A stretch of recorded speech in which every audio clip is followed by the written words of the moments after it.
Saudara-saudari yang terkasih, selamat pagi. Mari kita awali permenungan kita pagi ini, Minggu 7 Juni 2020, Hari Raya Tritunggal Maha Kudus, dengan tanda kemenangan Kristus. Dalam nama Bapa dan Putra dan Roh Kudus. Amin. Tema renungan kita pagi ini adalah, adakah Allah bisa dihitung?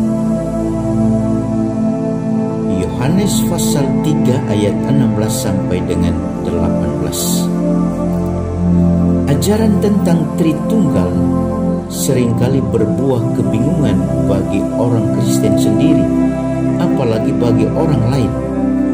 Bahkan bagi saya seorang pastor, kadang merasa bingung juga dengan pertanyaan-pertanyaan umat tentang Tritunggal ini. Kemarin Yesus mengatakan tentang hukum yang utama, dengarlah hai orang Israel, Tuhan Allah kita itu Tuhan yang esa. Markus pasal 12 ayat 29. Kalau dia itu esa, mengapa gereja mengajarkan bahwa Allah adalah Tritunggal? Mari kita refleksikan secara sederhana berdasarkan kitab suci. Yesus sebagai sungguh-sungguh manusia, dalam doa-doanya selalu menyapa Allah sebagai Bapa. Berarti Allah yang memperkenalkan dirinya kepada Musa dalam semak duri yang menyala sebagai Yahweh, yang berarti aku adalah aku. Bagi Yesus yang sungguh manusia adalah Bapanya. Lalu dalam pengajarannya kepada para rasul, Yesus mengatakan, aku dan Bapa adalah satu. Satu dalam hal apa? Kata-kata Yesus ini mau mengatakan bahwa kealahan Bapa ada di dalam Yesus yang adalah Putra. Maka Yesus adalah juga sungguh Allah. Nubuat Yesaya ribuan tahun sebelum kedatangan Yesus ke dunia mengatakan bahwa seorang anak darah akan melahirkan seorang anak laki-laki, dan ia akan menamakan dia Immanuel, yang berarti Allah beserta kita. Yesaya pasal 7 ayat 14 bandingkan Matius pasal 1 ayat 23. Berarti Yesus adalah Allah yang menyertai kita. Rasul Yohanes dalam Injilnya menulis bahwa Yesus adalah sabda yang menjadi daging atau manusia. Artinya sabda yang adalah Allah kini hadir sebagai manusia dalam diri Yesus, karena lahir sebagai manusia dari rahim kudus perawan suci Maria oleh kuasa Roh Kudus. Lalu kita menyebut Yesus sebagai Putra Allah karena dia sudah lahir sebagai manusia dari rahim seorang wanita. Yesus adalah Allah yang menjadi manusia. Santo Paulus mengatakan, tidak seorang pun dapat mengaku Yesus adalah Tuhan selain oleh Roh Kudus. 1 Korintus bab 7 ayat 3b. Siapakah Roh Kudus itu yang memampukan kita untuk mengakui bahwa Yesus adalah Tuhan? Roh Kudus adalah Allah yang tetap berkarya dan menyertai kita dengan karunia-karunia-Nya. Yesus yang adalah sungguh Allah dan sungguh manusia itu menyadari bahwa jika Dia yang akan segera meninggalkan dunia tidak meninggalkan daya hidup bagi para rasulnya dan kita semua yang percaya kepadanya, maka karya keselamatannya tidak akan berlanjut.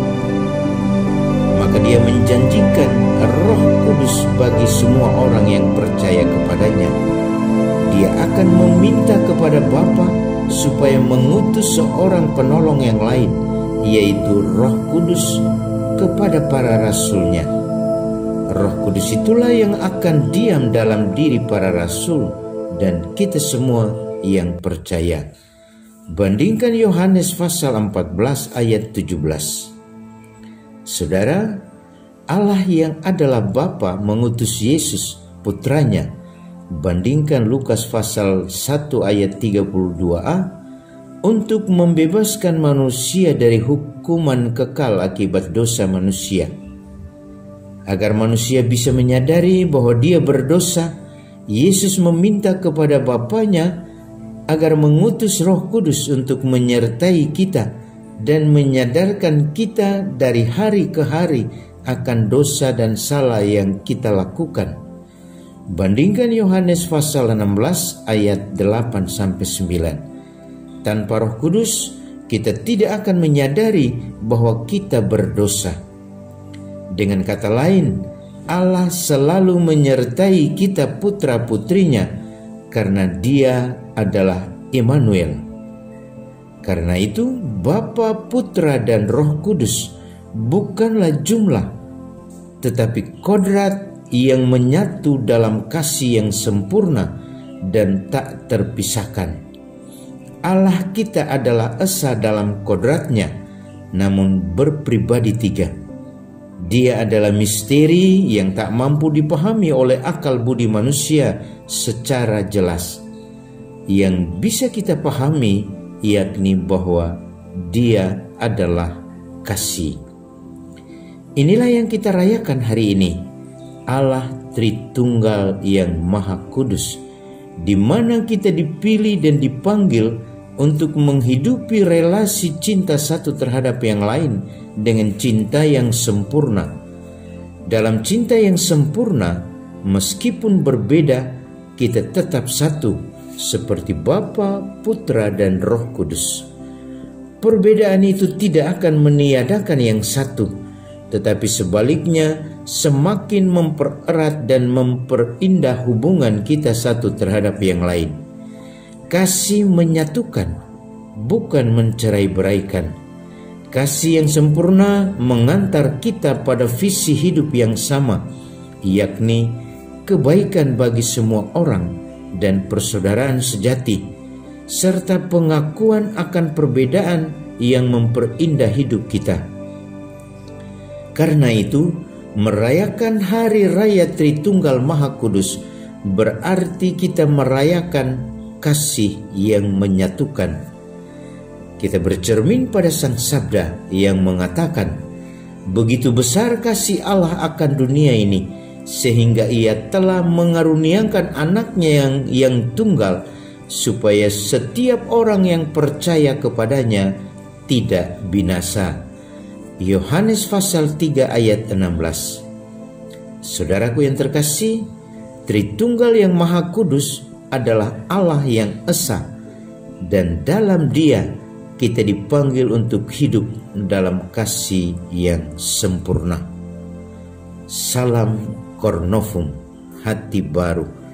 Dia yang esa dalam kodratnya senantiasa memberkati kita semua, dalam nama Bapa dan Putra dan Roh Kudus. Amin.